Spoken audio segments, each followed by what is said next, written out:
In the merciless deserts of 1887, a lawman saves two young Apache girls and unwittingly brings them back to the mother who will transform his world forever. Their reunion sparks a path of bravery, mending, and an unforeseen romance that challenges the perils of the untamed frontier.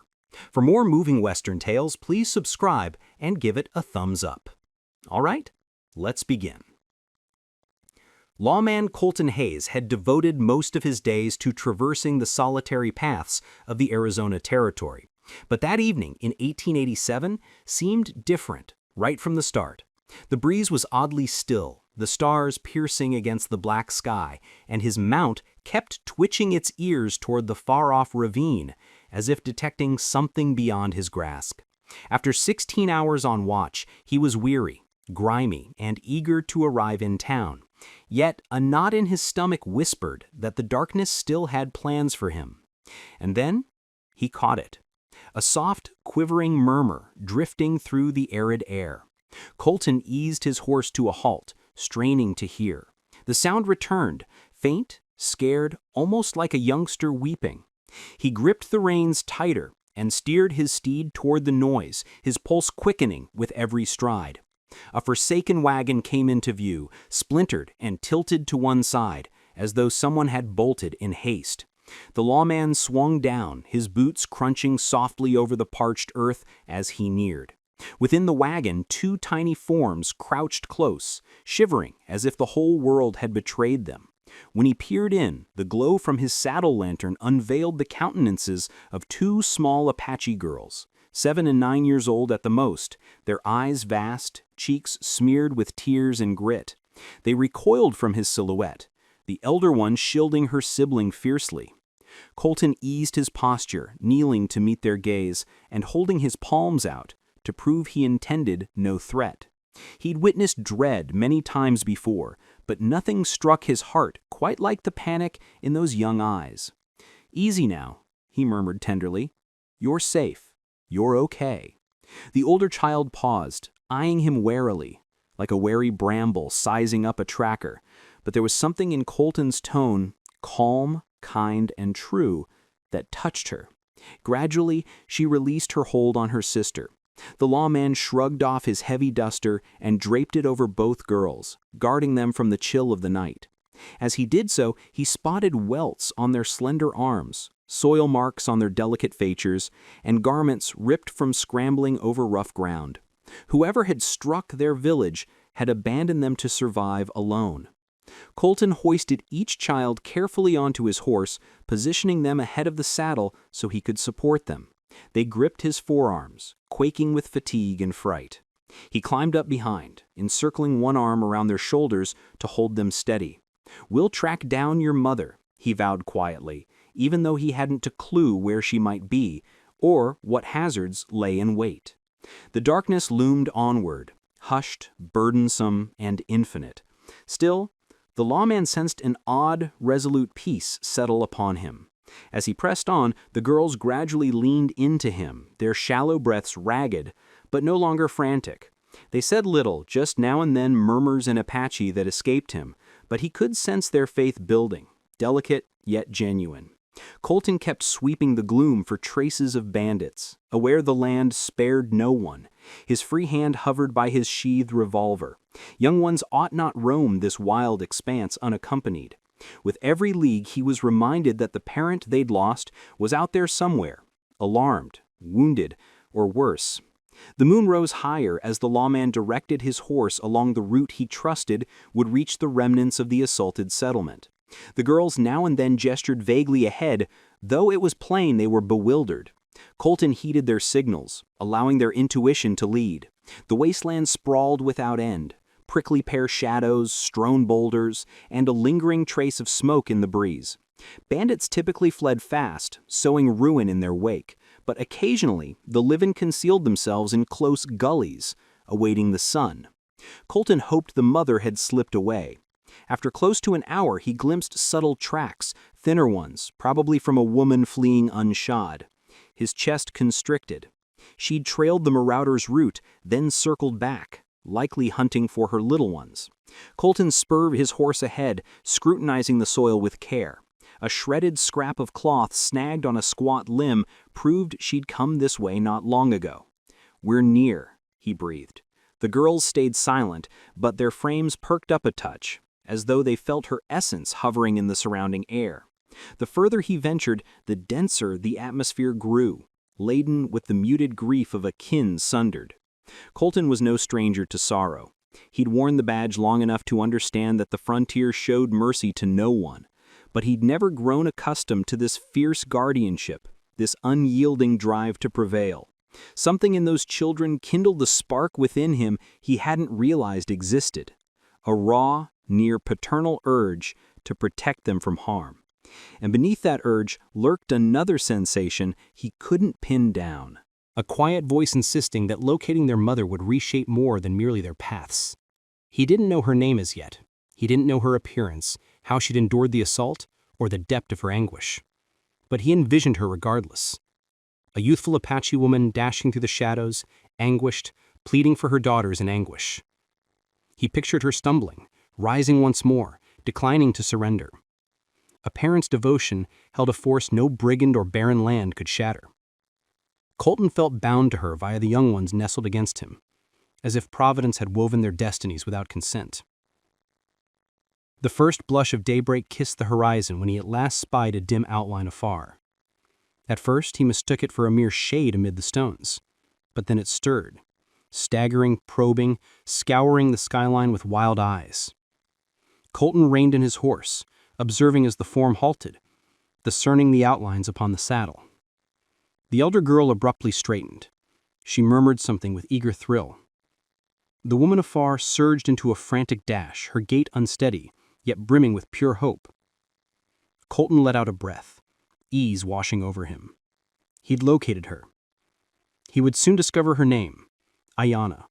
25 years of age, valiant, bold, tender, and tougher than the soil she trod.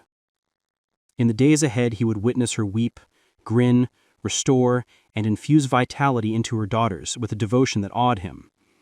But in that initial tender instant, beholding parent and offspring hasten toward one another in the ascending glow, Colton had no notion that his own path had just veered.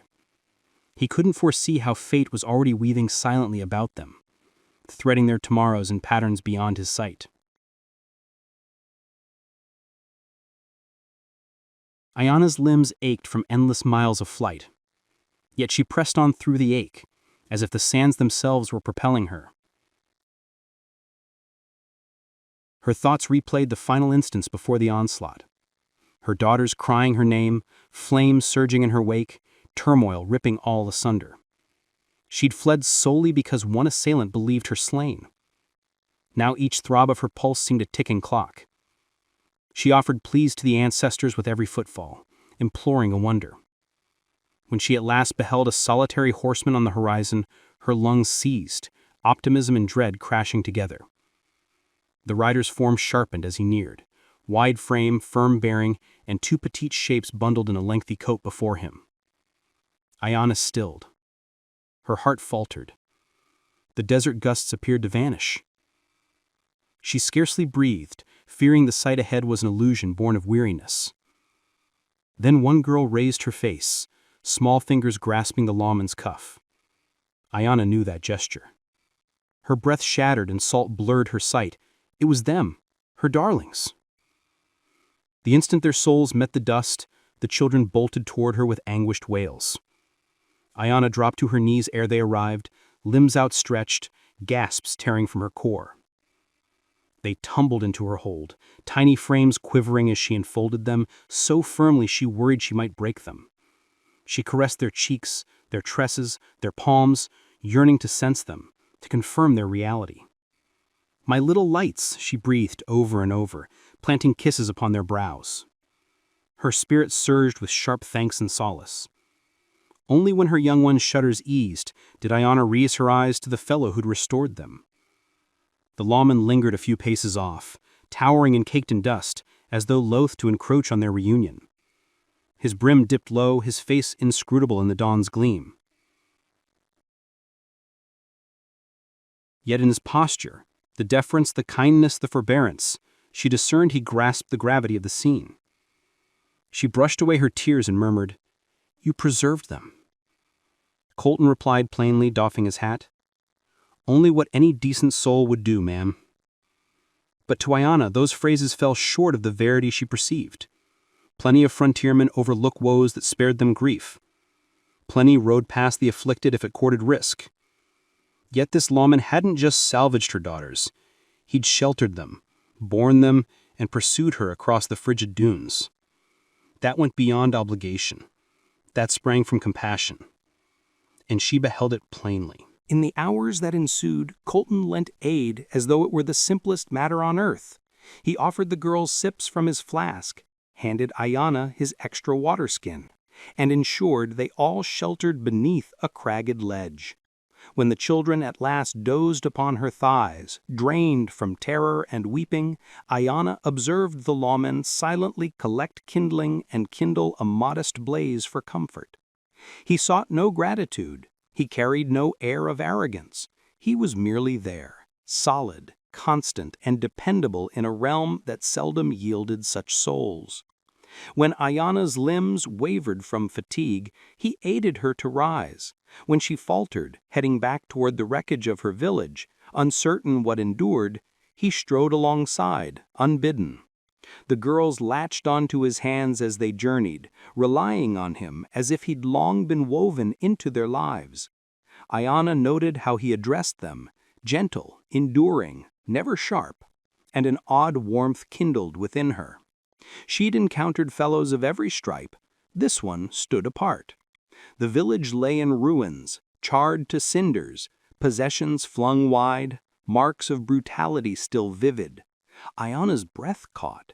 But ere despair could claim her, the lawman laid a soft palm on her arm.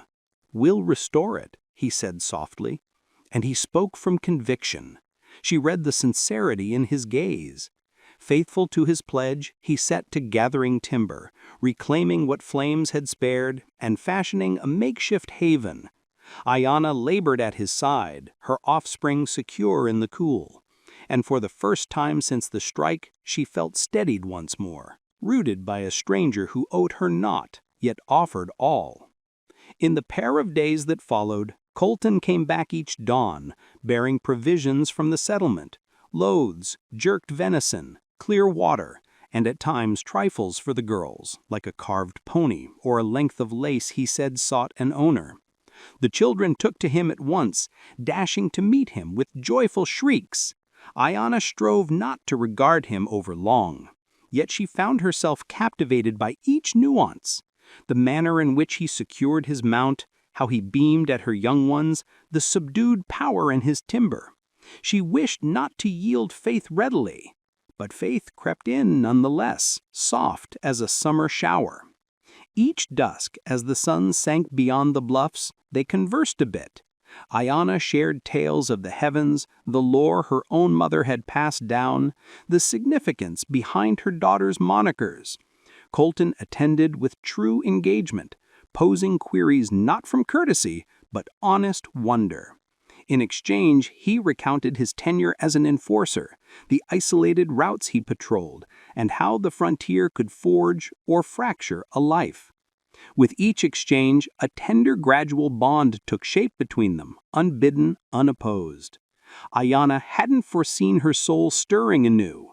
She'd interred that facet of herself ages past, convinced the world too cruel to grant such solace again.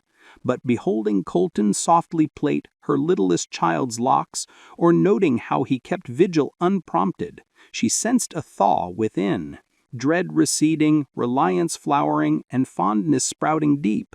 She didn't tumble all at once, she yielded in quiet fragments she scarcely marked, until they mended into something complete. And each time her eyes met the lawman's, she knew she was surrendering her heart and had no desire to reclaim it. Friends, if you enjoyed this story, visit my YouTube channel for more interesting and emotional videos. The link is given in the description and in the bio. Just tap and explore more content like this. And yes, if you subscribe to the channel, it makes me truly happy and motivates me to create better stories for you every day. Your support means everything. If you want to help us grow even more, you can also send stars. Each star is a huge encouragement for our work. Thank you so much for watching and supporting.